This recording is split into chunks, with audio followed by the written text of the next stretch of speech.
once again to our YouTube channel. We are so excited that you're part of this family. Today we are here at the Pete's restaurant. Coming back means we loved this place a lot. We truly enjoyed the ambience and everything about it, the food. So thank you Pete for inviting us again. Okay, so we get straight to our topic for today, and we will be talking about finances in relationships.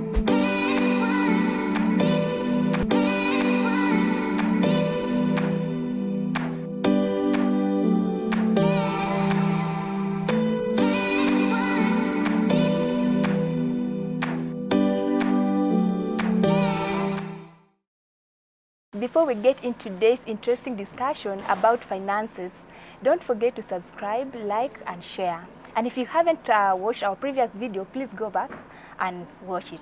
Okay, so most people fear and shy away completely from discussing finances. And one of the most important things that people have to be aware of, because we are so much aware that finances are one of the major causes of breakups in various relationships, either single or married. Yes, so I think one of the first thing that people need to understand in any marriage or relationship is financial transparency. And what I mean by that is before you get together in any union, especially in marriage, you need to sit down, the both of you, and disclose and just share how much you earn, how much you get to, how much comes in, and how much you spend the money. So if you have any assets, any property, declare them. Because it's important that as you start from the onset, that each and every one of you has understands the financial status of the other person. Very important. Yeah, I totally agree with Hilda. And I think just apart from just disclosing, it's more that then you go through the next step of responsibility. Yeah, just everyone taking up their responsibility. So you can declare and say, I earn maybe 100,000, I earned 1 million. So what next? So it's very important that the both of you again now come and sit down and agree who will be responsible of what. Okay, I've seen different, I don't know, Hilda can tell us, one way that works, but I've seen maybe one situation where a couple comes in and maybe they put all that money in one pool, and then they maybe open one account and put that money together, and then they say all our expenses or all our bills or everything will be paid from this one account.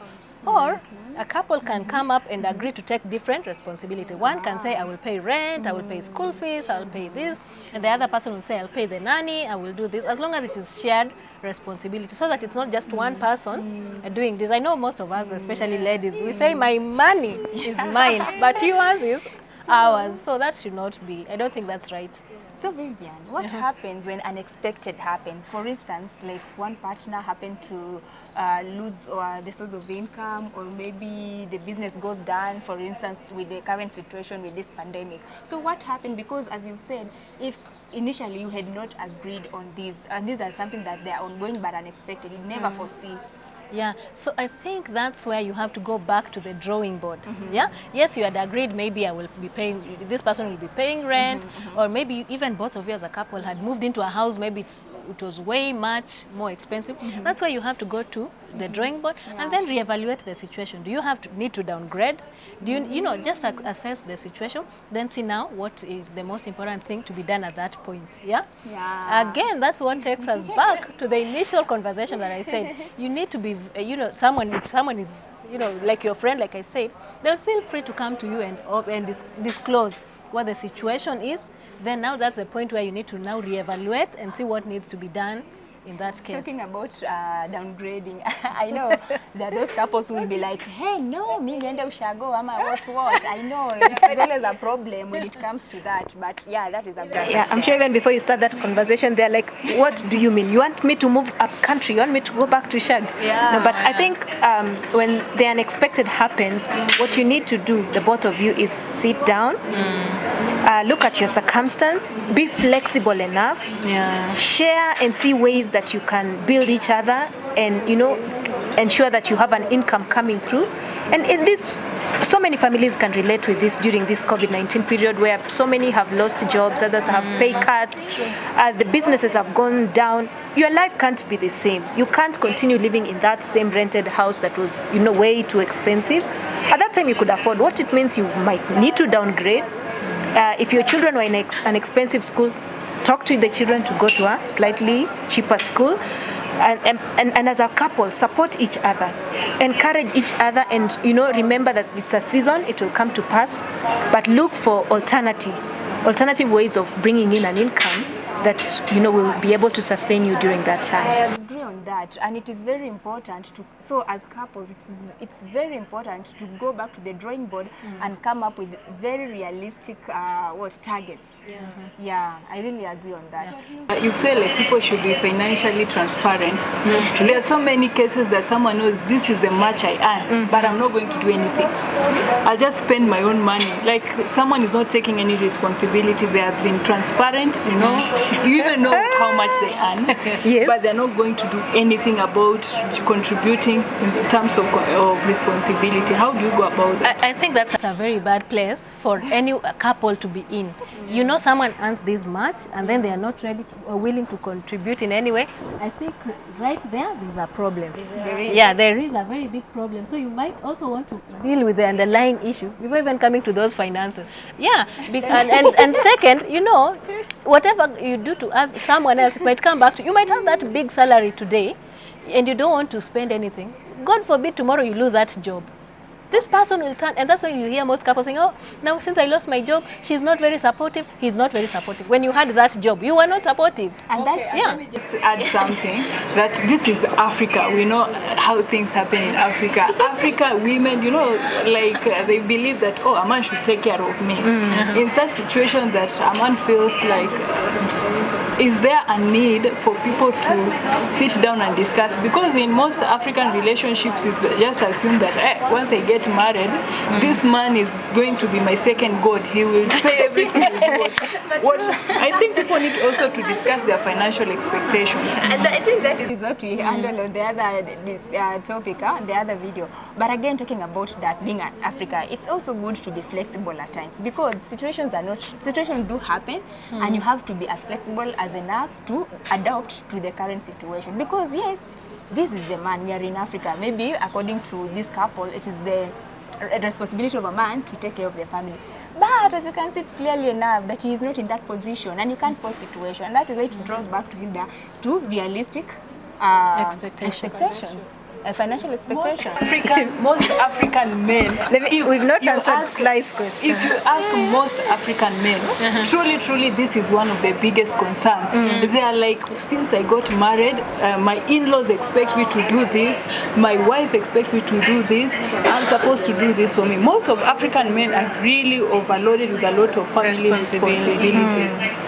So I think Sly had asked a question. What if someone has disclosed this is the much I earn, and clearly, truly they get that much, but they don't participate. They're not involved in sorting out bills or stuff like that. I think the best thing to do is, if you are already married, the best thing to do is to look for a couple, people who are older than you, and just go and share with them and let them guide you. Most of the time we want to pretend that everything is okay, we can solve it on our own. No, there are people who've gone ahead of us. So if you have a couple friend or people who are mature and you admire them, you could go that way and have someone talk to you, because the truth of the matter is each and every one of you needs to participate in the financial activities. And something else that Sylvia mentioned about unrealistic expectations. Again, it could go to either genders. I think some of us have very unrealistic expectations when we start dating or when we get married. You've never even taken yourself for a holiday here in Naivasha. Then you get someone who marries you and you want them to take you for a holiday in Bali. How now? At least and it's all about standards. Maybe this lady just wants to say that, but again, I agree yes, with your point. there's a very thin line between standards and unrealistic expectations. For me, I don't think, okay, if you've never taken yourself for a holiday in Naivasha and you have this dream, you want to go to Berlin, for me, I don't see anything wrong with you having that. Wait, I don't see anything wrong with having that dream. It just depends on who are you dealing with. Because there are people even can take you to, even for 7 countries without complaining. The issue is just don't give someone unrealistic expectations. And I totally agree with you 100%. If you meet someone, if you're lucky enough and you meet someone who can take you for a holiday anywhere, by all means that's the right thing. And of course, all of us want that.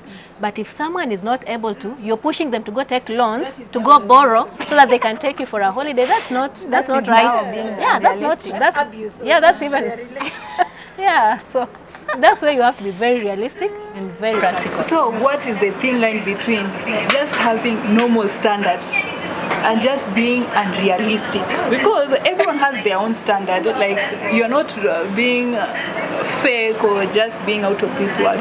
And when you're just being unrealistic completely, what is that thin line that separates? Okay. I think what separates the two is when now you're in a relationship and someone has to go out of their way to meet your needs. They have to go and take loans, they have to go and borrow, they have to, cut down on so many other things so that you can go on holiday, or probably so that you can drive an expensive car, or you live in a certain place. So I think when people start going beyond their means or their ways, then But the thing is, for me, what I believe, don't put pressure on someone to do things the way Hilda's just said. If someone has to go borrow loans, like to just make you happy, the whole night they're just thinking, oh my goodness. The issue is just being realistic. Like, don't push pressure on someone. And if you feel like your dreams are beyond this person, just let them be.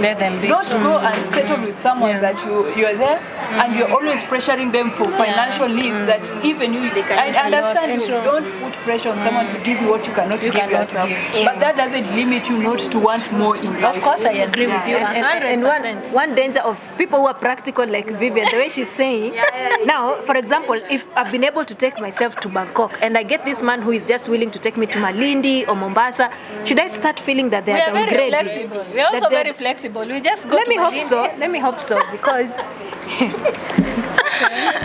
I think so. It just works out. I hope so. Yeah. Okay, so we all agree finances are very, very important in any relationship. Yeah?